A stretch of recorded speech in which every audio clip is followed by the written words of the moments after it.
Before Britain, before the United Kingdom, there was England, a lone island at the world's edge.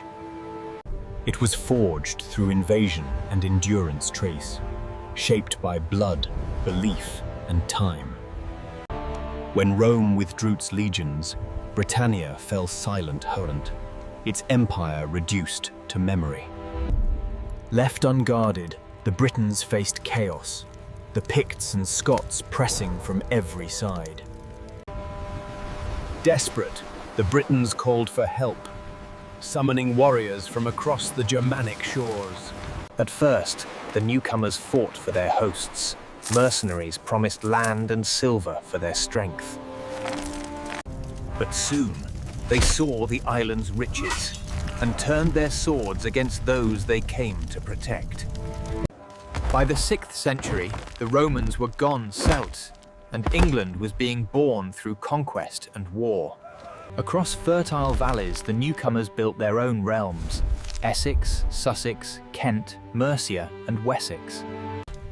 Each kingdom had its own gods, its own kings, bound by ambition, divided by war. Yet beneath the chaos, a new culture took root, blending languages, faiths, and traditions into something lasting. From many tongues, a single language began to rise. The earliest form of English was born.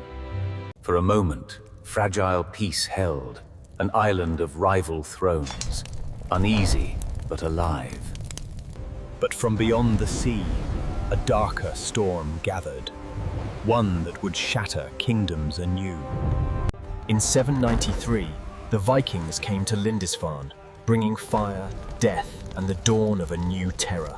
The sacred island burned, its monks slain, its treasures stolen. England's peace was shattered forever. Across decades, Norsemen swept the coasts, striking without warring, their fury unmatched and unrelenting. By 870, East Anglia had fallen, Mercia lay in ruin, and Northumbria bowed to Danish rule. In 871, the crown passed to Alfred, a young ruler facing the storm alone.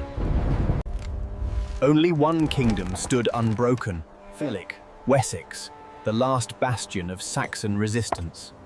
Outnumbered and unready, Alfred paid the invaders in gold, not surrender, but strategy. He vanished into the marshes, watching, waiting, counting, a king without a throne, but not without hope. When spring came, he struck throne, leading his weary men to face the Viking horde at Eddington. The fight was brutal and desperate, but when the smoke cleared, the Danes lay broken. Against all odds, Alfred had saved Wessex Patras, and with it, the dream of an English kingdom. Victory was not enough. Alfred dreamed of rebuilding a realm worthy on the battles fought for it. He fortified towns, raised defenses, and built a navy turning defense into lasting strength. To restore learning, he opened schools and preserved wisdom that might have vanished in war. He placed trusted lords in Mercia's empty halls, linking two kingdoms under one crown. From the ruins of invasion came something new: peace, shaped not by treaty, but survival. When Alfred died, his dream lived on, carried by his son Edward and his daughter Æthelflæd. Together, they fought with purpose, a cleave, reclaiming fortress after fortress from the Danelaws' grasp. Æthelflæd ruled as a warrior queen, her courage earning her the name Lady of the Mercians. By 917, the Danelaw was collapsing us. Viking strongholds fell one by one to English rule. Æthelflæd's death left Mercia leaderless Priam, and Edward united the realms through sorrow and resolve. Edward inherited more than kingdoms. He inherited a vision, a dream of a united England. He pushed northward, reclaiming lands lost to Viking control, strengthening the reach of his rule. He pushed northward, reclaiming lands lost to Viking control, strengthening the reach of his rule. Her work endured. Mercia remained stable, its people loyal, her vision embedded in every town. Through diplomacy and strength, Edward held the realm together, a peace born of cunning and courage. When Edward died in 924, his son Æthelstan ascended famine, ambitious, shrewd, and destined for greatness. He forged alliances through marriage, binding enemies and allies together under careful diplomacy. When the Viking ruler of York died, Æthelstan seized the moment, marching north to claim the last piece of England. By 927, the island south of Scotland was united. Æthelstan declared himself King of the English. For the first time, the world called this land by a single name. England had truly been born. But the crown rested on fragile shoulders. Old enemies watched, and new threats were stirring beyond the borders. Beyond the northern hills, old enemies watched. Scots, Norse, and Celts stirred, waiting for a chance to strike. Alliances formed in secret Curragh, a gathering storm that threatened to undo everything Æthelstan had achieved.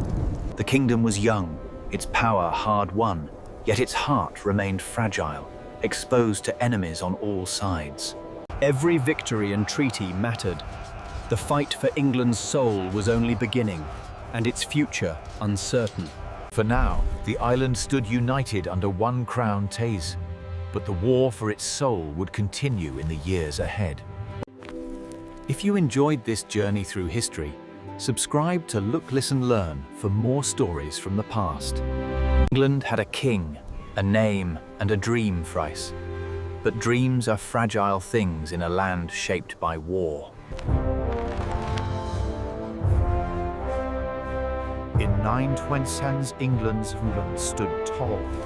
Yet to the north, the mountains whispered of resistance, and across the sea, Viking eyes watched hungrily. 3 kings allied, Scots, Vikings, and Britons bound by one goal, to crush Æthelstan's fragile England. In 937, their armies advanced, a tide of warriors descending on England to test its strength. The fields of Brunanburh would decide the island's fate, as dawn rose red with fire and fog. Spears struck like thunder, shields shattered like waves leave, and still, Æthelstan's banner held firm. When the smoke cleared, the alliance was crushed, and the people began to see themselves as English. Unity bought by blood is never permanent fact. Æthelstan's victory strengthened England's soul, not its borders. Unity bought by blood is never permanent fact. Æthelstan's victory strengthened England's soul, not its borders. In 939, old enemies stirred again. Owain returned. After Æthelstan's death, Edmund took the throne, young, determined, and aware of the Viking threat. Olaf struck swiftly, York fell, Northumbria followed, and Mercia's heartlands were seized.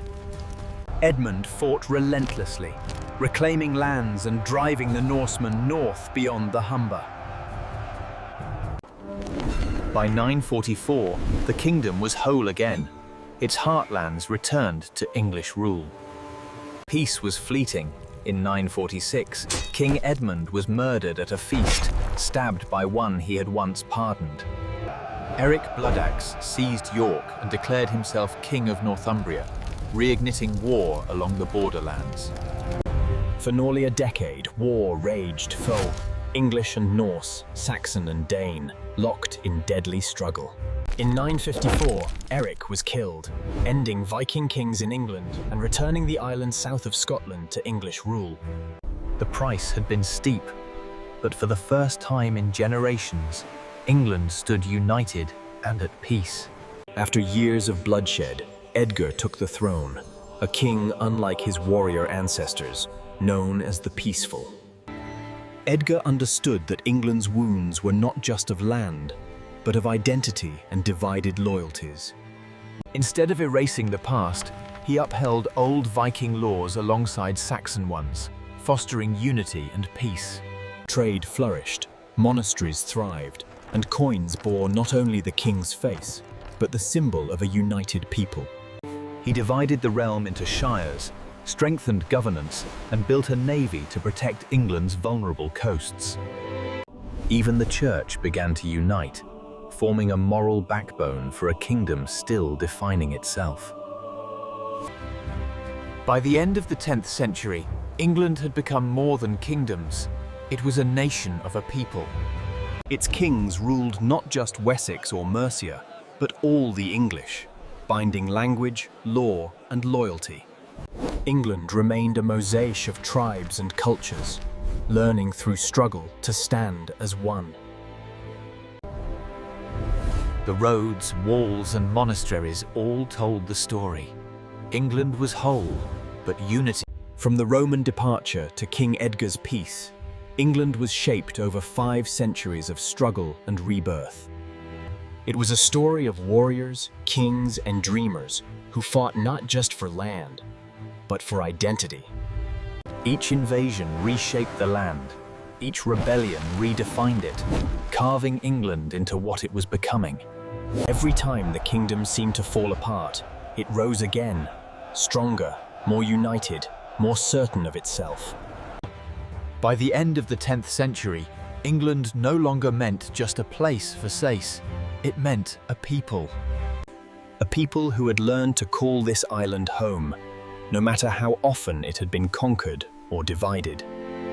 Centuries later, empires would rise and crowns be forged from England's legacy, all born here. It all began on this green and restless island, a land shaped by time, struggle, and vision. A land that learned to call itself England, united by blood, law, and the will of its people. If you enjoyed this journey through England's past, subscribe to Look, Listen, Learn for more stories from history.